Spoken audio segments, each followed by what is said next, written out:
Should wives submit to their husbands? And what does that even mean?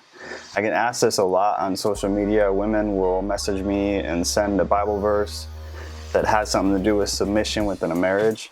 And they're usually confused, like they don't really know what it means, or they don't really know how to carry that out, or they're disgusted with the idea of submitting to somebody at all, which is understandable in our culture today. So that's what we're going to talk about. We're going to talk about the most famous verses for this and what does it really mean. So to save time, I'm not going to read through all these verses. I'm going to give a few to you that you can go read yourself. The gist of it is that scripture says that the man is the head of the household as Christ was head of the church. So wives are to submit to their husbands as we all submit to Christ. That's the gist of it. So here are the verses that we're going to touch on today. The first one is 1 Corinthians 11:3, Ephesians 5:21 through 24, Colossians 3:18, and 1 Peter 3:1. I'm not one of those Christian men who believes that I own my wife, that she's less than me in some way, or that I can tell her to do whatever I want. She's supposed to do it. I am, however, a Christian who believes that the man is the head of the household, as Christ was head of the church. That's not a license to be a jerk, though. That's a directive to construct a comfortable and safe place for my family to live, where they look to me and look up to me. Ladies, a man just wants to feel like a man. It's in our nature. We want to lead, direct, and protect. That's the way we were designed and created to be. So when our girlfriends or wives put us down, step on our toes, or make us feel less than, you're literally crushing everything that we are as men. But men, that does not mean you are a dictator who decides when you go to the movies, what you see, what you're eating for dinner, and when, where, and how you're having sex.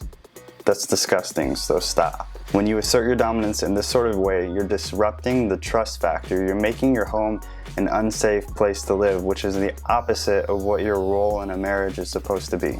And most importantly, you're not acting the way you were directed to act by Christ. If you're acting this way, while Scripture teaches you to be to the family as Christ was to the church, you can't act that way and still be in line with what you were told to do. That behavior does not reflect what Christ was to the church, so you're failing. Now, don't misunderstand me though. If you're a woman and you have the drive and motivation to pursue a career and be the sole breadwinner in the family, make that paper, boo-boo. That's fine. Nothing's wrong with that. If my wife came home one day, told me to quit my job, and that I was going to be a stay-at-home dad, you don't have to tell me twice. I'm going to burn every pair of jeans I own and live in sweatpants for the rest of my life. I'm in. But at the same time, whether it's a man or the woman, whoever's staying at home, being a stay-at-home parent with kids, cooking, cleaning, chasing around kids and wiping poop off the walls, that person is a savage, and you can't look down on that or think that that's any less than whoever goes out and make the money. There's nothing in Scripture that directly assigns a gender role to who has the career and makes the money. So that's not what I'm saying. That's not what I'm talking about here. Nor am I saying that if me as a man, if I have a bad day and I want to come home and cry, that I can't do that because I have to be tough and strong as the man of the house. That's not what I'm saying either. If I'm a man and I have a bad day, I have every right to go cry and seek consolement from my wife. Rather, what I'm saying is that men have been assigned by God to be the foundation on which a healthy family unit is built. They're to be kind, compassionate, and grounded in strong faith. Someone that the wife and kids can seek for consolement or solace during struggle, somebody that they look up to. Scripture does say that women should submit to their husbands. But check this out. That only applies if your husband is fulfilling his side of the command by God. Women, do not obey your husband if he is not displaying the absolute best reflection of Christ he can. Because remember our verse, Christ is to the church as husband is to the house. So if husband is not being to the house what Christ was to the church, then ladies, you have nothing to obey. If he's not holding up his end of the deal, you have no requirement to hold up your end of it either. You can't obey and respect somebody who is failing. But if he is, then is it really degrading to think about obeying somebody who is portraying their absolute best reflection of what Christ was to the church within the home? No, that's not a rhetorical question. Tell me how you feel. Comment something below. if you have an issue with it still, or if you think that that makes more sense. I'm not a woman, so I don't know what that feels like, and I'm not going to pretend like I do, and I'm not going to tell you how to feel. I can only imagine, and when I really think about it, if my husband was displaying his absolute best reflection of Christ within the home, then I can't imagine I would really have an issue with the thought of obedience within that. What's important to remember is that women aren't the only ones who are told to submit in Scripture. The husband is told to submit to the wife as well. But you don't hear about that as much, because it's usually men who are posting this verse, and they won't post the surrounding verses that then, after telling the wife to submit, tells the husband to submit as well.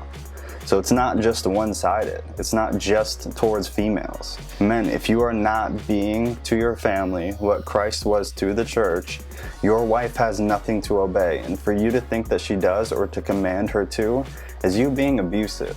If you don't hold up your end of the Scripture, then she has no requirement to hold up her end of that verse. If you're not being to your family what Christ was to the church, but you still demand obedience from your wife, that's not a Christian relationship, that's an abusive relationship. So I encourage you guys, man, read through the entire section when you see verses like this, or you see them get thrown out by somebody asserting some sort of male dominance or submission of wives.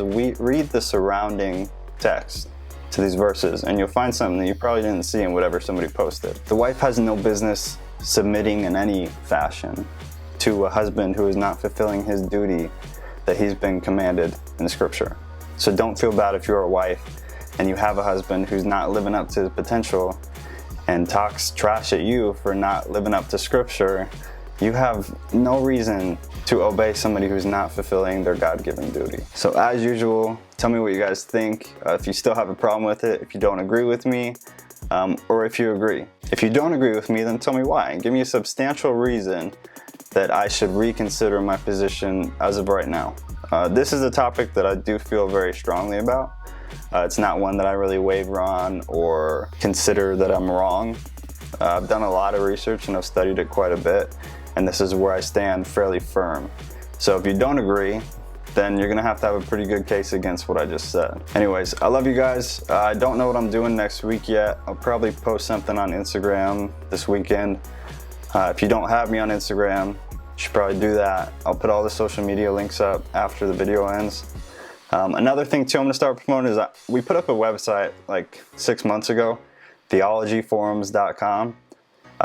Then I didn't have the funding to advertise for it or anything, so it's kind of just been dormant. There's probably 10 people on there who are pretty active. Some of the members are pastors, some of them were former seminary professors. So there's a lot of really good content on there. There's a lot of really smart people on there. So if you're into theology, or if you just want to learn some new stuff, or if you have an argument you want to present, they love to argue, that's for sure. So that's theologyforums.com. I'll put a link in the description. Sign up is free. It takes like 30 seconds. We never ask for money from anybody. It's just a place for people to present ideas, different interpretations. There's people from all sorts of denominations and even different religions on there. So love you guys. See you next week.